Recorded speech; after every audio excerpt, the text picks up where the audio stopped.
Hello, मैं गुड्डू कुमार आप सभी को एलन स्टडी में स्वागत करता हूं। स्टैटिक जीके एंड जीएस का जो है सीरीज नंबर 7 है। इसमें इससे पहले जो है 5 वीडियो जो है आपको यूट्यूब पर अपलोड कर दिया गया है। ये 7वां वीडियो है। ये ऑल कॉम्पिटिटिव एग्ज़ाम के लिए जो है लाभदायक होगा, आप इसे ज़रूर देखें। चलिए शुरू करते हैं।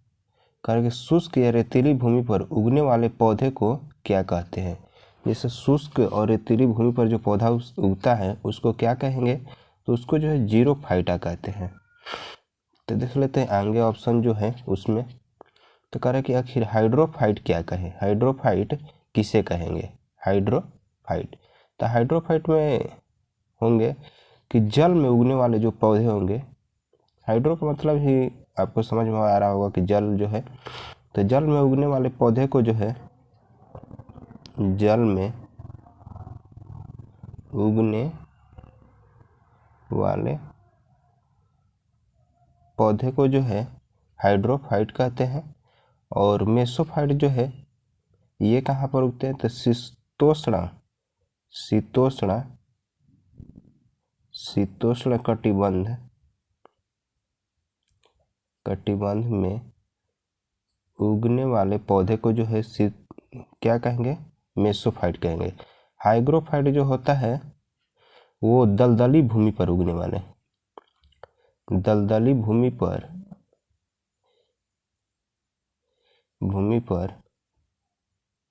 उगने वाले पौधे को जो है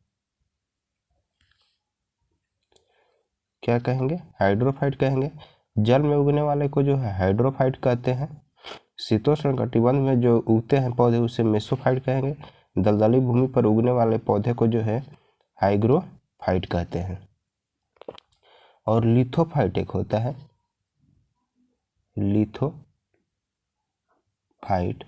लिथोफाइट जो होता है चट्टान पर, कड़ी चट्टान पर उगने वाले जो पौधे होते हैं उसको क्या कहेंगे, लिथोफाइट कहेंगे।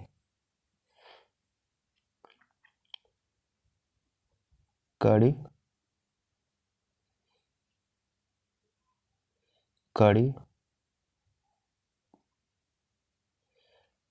चट्टान पर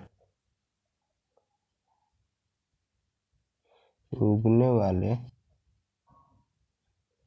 पौधे को जो है, कड़ी चट्टान पर उगने वाले पौधे को जो है क्या कहेंगे, लिथोफाइट कहेंगे। तो इसका सही आंसर जो है आपको ये हो जाएगा जीरोफाइट इस क्वेश्चन का। आगे चलते हैं।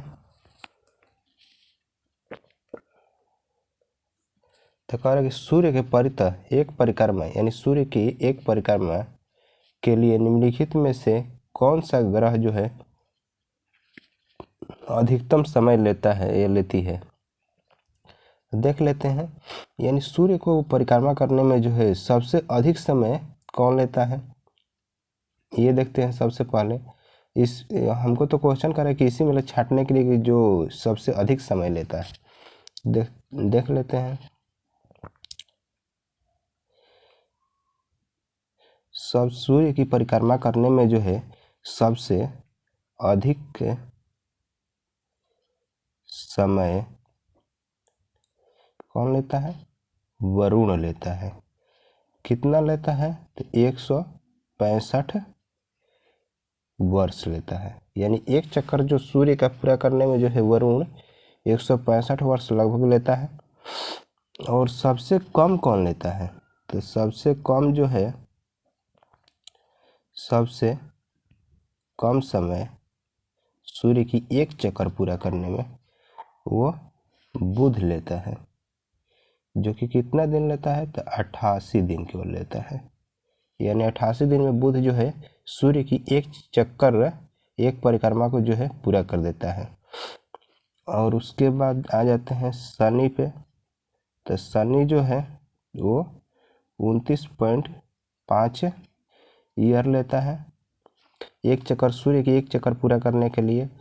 और बृहस्पति जो है 11.9 ईयर समय लेता है।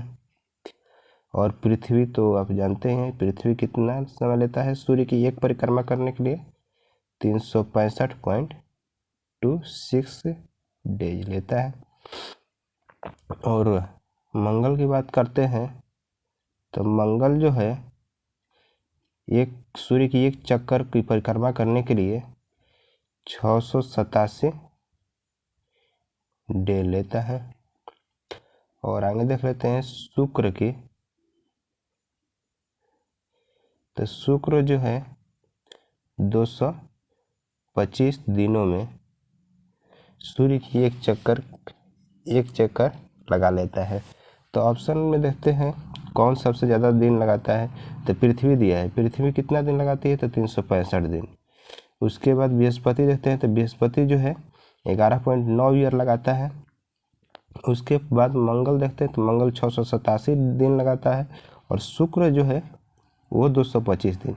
तो इस क्वेश्चन के लिए जो है ऑप्शन जो है उसके हिसाब से बृहस्पति जो है सबसे ज़्यादा दिन लेगा, लेकिन सबसे कहेगा कि सबसे अधिक समय कौन लेता है तो वरुण लेगा, 165 वर्ष लेता है। और सबसे कम समय जो है बुध 88 दिन लेता है। तो ये दोनों जो है क्वेश्चन ध्यान में रखिएगा। और एक जो है पृथ्वी का, पृथ्वी को तो सबको याद ही है। आगे चलते हैं। कह रहे कि भारतीय संविधान में समानता का अधिकार 5 अनुच्छेद द्वारा प्रदान किया गया है। ये किस अनुच्छेद में है देख लेते हैं। सबसे तो पहले देखते हैं कि मौलिक अधिकार जो है हमें आर्टिकल 12 से 35 तक है। यानी इसमें हमारी जो भी मूलभूत अधिकार है उसको शामिल किया गया है मौलिक अधिकार में। तो देख लेते हैं ये कह रहा है कि समानता का अधिकार जो है आर्टिकल 14 से 18 तक है। समानता का अधिकार 14 से 18 तक है। और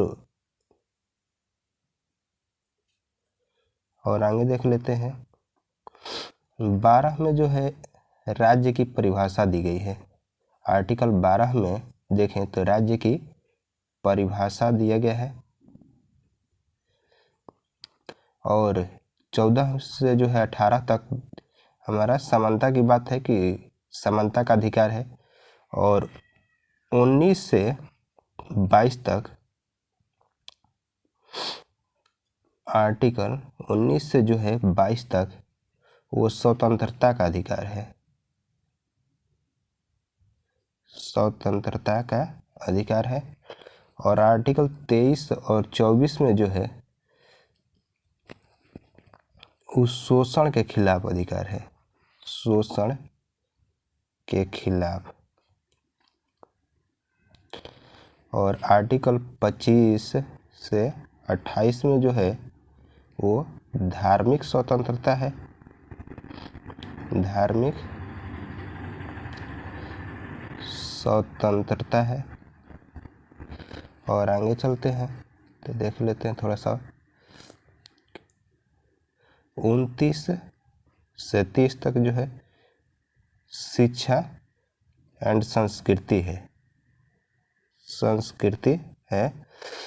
और आर्टिकल 32 में जो है ये संवैधानिक उपचार है। संवैधानिक उपचार कहने का मतलब है कि मौलिक अधिकार की रक्षा कोई करने वाला होना चाहिए। तो मौलिक अधिकार की रक्षा करने के लिए जो है आर्टिकल 32 बनाया गया है।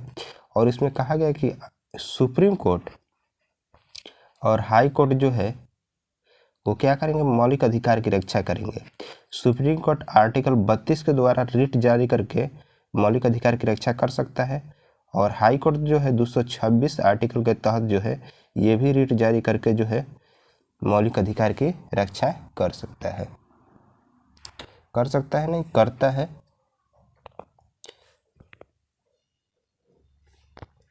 आगे चलते हैं अब।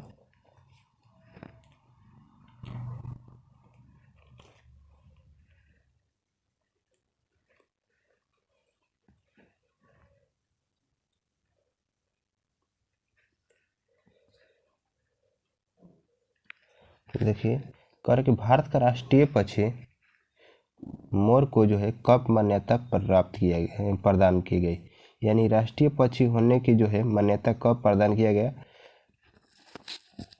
तो ये जो हुआ था 1952 में हुआ था कि मोर को जो है एक राष्ट्रीय पक्षी के रूप में मान्यता प्राप्त किया गया था 1952 ईस्वी में।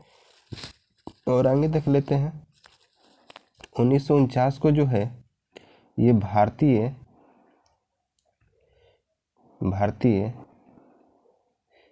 यानी भारत के संविधान को जो है अंगीकार किया गया था, यानी इसी दिन जो है 1949 को जो है भारतीय संविधान को अंगीकार किया गया था। और 1950 में जो है 15 मार्च 1950 को योजना आयोग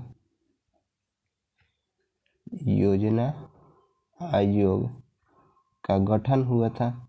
15 मार्च 1950 को क्या होता है, योजना आयोग का गठन हुआ था। और इसी को जो है नीति आयोग के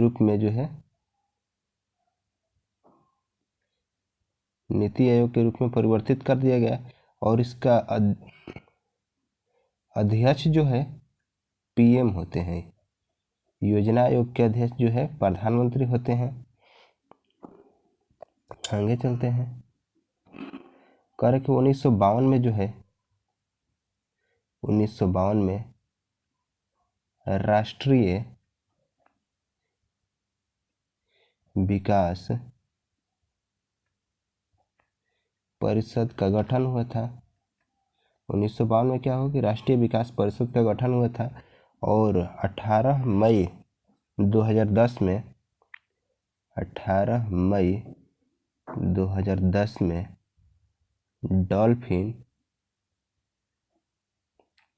डॉल्फिन को राष्ट्रीय जलीय जीव घोषित किया गया था। राष्ट्रीय जलीय जीव जो है घोषित किया गया था 18 मई 2010 को जो है डॉल्फिन को राष्ट्रीय जलीय जीव के रूप में इसको भी मान्यता प्राप्त किया गया। आगे चलते हैं, तो कह रहा कि स्टीपल शब्द किस खेल से संबंध रखता है। स्टीपल जो शब्द है किस खेल से संबंध रखता है, तो स्टीपल जो है हॉर्स रेसिंग से जो है ये संबंध रखता है। हॉर्स रेसिंग में जो है स्टीपल शब्द का प्रयोग किया जाता है। खो खो में देख लेते हैं, खो खो में कौन कौन से शब्द का प्रयोग होता है जो कि परीक्षा की दृष्टि से महत्वपूर्ण है। तो इसमें होता है एक्टिव, चेंज और चेंजर। एक्टिव, चेंज और चेंजर इसमें जो है होते हैं। तैराकी यानी स्विमिंग, इसी को जो है तैराकी कहते हैं। तैराकी में जो है वेस्ट स्ट्रोक,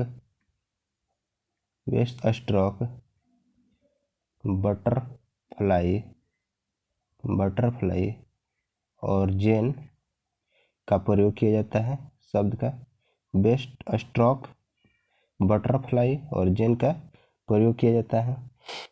क्रिकेट में देख लेते हैं, क्रिकेट में तो हुक, क्रीज,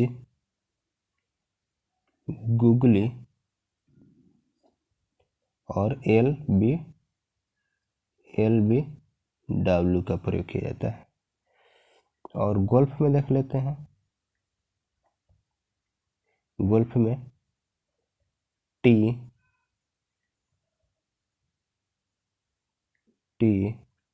फुटहॉल और बेकर का प्रयोग किया जाता है। यानी खो खो में एक्टिव, चेंज और चेंजर का प्रयोग किया जाता है। क्रिकेट में जो है हुक, क्रीज, गुगली और LBW का प्रयोग किया जाता है। गोल्फ में टी, फुटहॉल और बेकर का प्रयोग किया जाता है। तैराकी या स्विमिंग में जो है बेस्ट स्ट्रोक, बटरफ्लाई और जेन का प्रयोग किया जाता है। आगे देखते हैं। कह कि लिस्बन किस देश की मुद्रा है? नहीं, लिस्बन मुद्रा नहीं है, लिस्बन जो है राजधानी है। लिस्बन क्या है? राजधानी है। कह कि लिस्बन जो है किस देश की राजधानी है? तो लिस्बन जो है पुर्तगाल की राजधानी है। यहाँ की मुद्रा की बात करें, यहाँ की मुद्रा जो है यूरो है। पुर्तगाल की मुद्रा क्या है? यूरो है। यूएसए का तो जानते ही होंगे, वाशिंगटन डीसी है। यूएसए की राजधानी जो है वाशिंगटन डीसी है। और स्पेन का जो है मैड्रिड है। मैड्रिड जो है स्पेन की राजधानी है। और आगे देख लेते हैं थोड़ा सा। रूस की राजधानी जो है मॉस्को है। लेबनान की राजधानी जो है वो क्या है? बेरूत है। लेबनान की राजधानी बेरूत है। नॉर्वे की राजधानी जो है ओस्लो है। नॉर्वे की राजधानी ओस्लो है। और लिस्बन की राजधानी जो है वो पुर्तगाल हो जाएगा। और पुर्तगाल की मुद्रा क्या है? यूरो है। यूएसए वाशिंगटन डीसी, स्पेन जो है मैड्रिड हो जाएगा, रूस को मॉस्को हो जाएगा, लेबनान की राजधानी बेरूत और नॉर्वे के ओस्लो। आगे की ओर देखते हैं। कह कि भारत के संविधान की निम्नलिखित में से कौन सी एक अनुसूची में दल बदल विरोधी कानून विषय का प्रावधान किया गया है? तो इसमें जो है भारत के संविधान में जो है क्या है कि इसमें मूल रूप से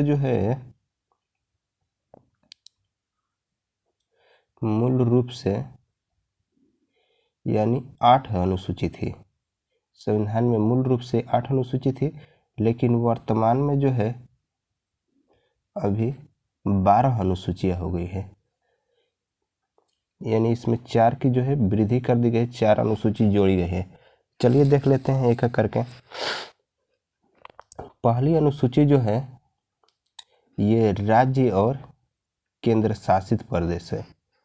पहली अनुसूची में राज्य और केंद्र शासित प्रदेश का जो है बारे में बतलाया गया है।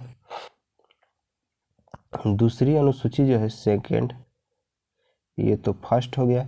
सेकंड जो है वो वेतन और भत्ते हैं, यानी कि इसको कितना वेतन देना है, बड़े बड़े अधिकारियों के वेतन और भत्ते की चर्चा इसमें की गई है। और थर्ड जो है वो शपथ की चर्चा है। और सिक्स्थ में जो है 4 राज्यों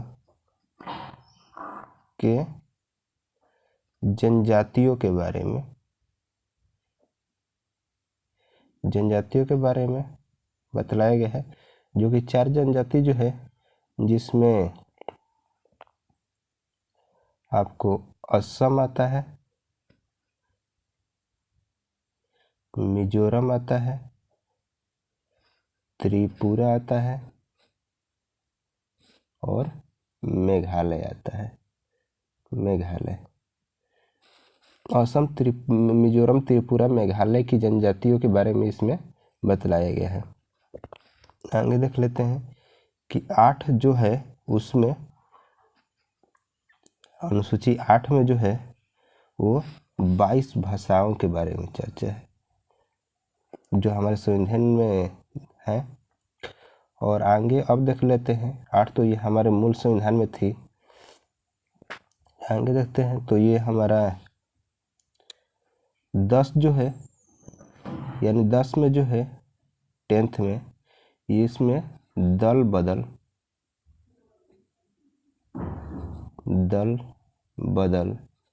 विरोधी कानून है। यानी दल बदल विरोधी कानून जो है अनुसूची 10 में जोड़ा गया है। और ये कब जोड़ा गया, किस संविधान संशोधन द्वारा? तो 52वां संविधान संशोधन द्वारा जो है 52वां संविधान संशोधन द्वारा 1985 में इसको जोड़ा गया था। यानी इसका सही आंसर जो है डी हो जाएगा। 10वीं अनुसूची में जो है दल बदल विरोधी कानून है और ये 52वां संविधान संशोधन 1985 में इसको जोड़ी गई थी। आगे देख लेते हैं कि आर्टिकल जो है आर्टिकल करें अनुसूची जो है 11 में पंचायती राज है, 11th जो है वो पंचायती राज से संबंधित है और 12th जो है वो नगर निकाय से संबंधित है, नगर निकाय से। चलिए आगे की ओर चलते हैं। कह रहे कि गुप्तकालीन हिंदू धर्म के दो प्रमुख देवता कौन थे। तो गुप्त काल के समय जो है हिंदू देवता शिव और विष्णु को जो है शिव और विष्णु बहुत प्रमुख थे। आगे देख लेते हैं CCPA का पूर्ण रूप क्या है। CCPA का पूर्ण रूप क्या है। तो इसका जो है सही आंसर जो हो जाएगा B, central consumer protection authority हो जाएगा, सेंट्रल कंज्यूमर प्रोटेक्शन अथॉरिटी। आगे देखते हैं। कह रहे कि 70 kg के भार को उठाने के लिए जो है 9800 जूल की ऊर्जा का प्रयोग किया जाता है। तो भार को कितनी ऊंचाई तक उठाया गया, यानी भार कितनी ऊंचाई पर है। तो किसी वस्तु को उठाया जाता है तो उसमें स्थितिज ऊर्जा होती है। तो यानी स्थितिज ऊर्जा की फार्मूला जो है स्थितिज ऊर्जा बराबर mg और h होता है। g का मान डिपेंड करता है कि जब पृथ्वी से कोई ऊपर की ओर वस्तु जा रही है तो उस समय g का प्रयोग जो है माइनस में करेंगे और जब नीचे की ओर आ रही है यानी इसी की दिशा में तो उसमें प्लस का प्रयोग किया जाता है। तो इसमें प्लस और माइनस केवल डायरेक्शन के लिए है। तो करेंगे स्थितिज ऊर्जा बराबर mgh हो जाएगा और इसमें कितना ऊर्जा की खपत हो रही है 9800 जूल, यानी 9800 जूल बराबर m दिया है 70 और g का मान जो है रख सकते हैं ये 9.8 मीटर पर सेकेंड स्क्वायर होता है, जिसको लगभग में 10 मीटर पर सेकेंड भी रख सकते हैं। 10 रख लेते हैं और h निकालना है तो ये 00 से 00 कट गया और 7 से जो है ये 1 7 चौके 28 यानी ये भी कट गया। हमारा h बराबर जो है 14 मीटर आ गया आंसर, यानी आंसर नंबर डी जो है इसका सही आंसर हो जाएगा। यदि बस इतना ही आज के लिए करते हैं समाप्त। यदि ये वीडियो आपको अच्छा लगे तो प्लीज़ लाइक कीजिएगा और इसी तरह की वीडियो देखने के लिए जो है प्लीज़ इस चैनल को सब्सक्राइब कर लीजिएगा। थैंक्स।